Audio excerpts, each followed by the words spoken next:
আসসালামু আলাইকুম। দেশ এবং প্রবাস থেকে যারা দেখছেন আমাদের শুক্রবারের আয়োজন, সবাইকে স্বাগত জানাচ্ছি।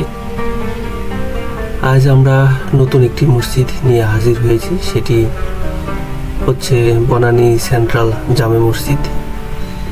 বাংলাদেশের দৃষ্টিনন্দন মসজিদগুলোর মধ্যে অন্যতম একটি এই অভিজাত্যপূর্ণ এলাকার সবচেয়ে দৃষ্টিনন্দন মসজিদ বনানী সেন্ট্রাল জামে মসজিদ। আপনারা দেখতে পাচ্ছেন এয়ার কন্ডিশন এই মসজিদটির প্রায় একসাথে 2000 লোক নামাজ পড়তে পারে।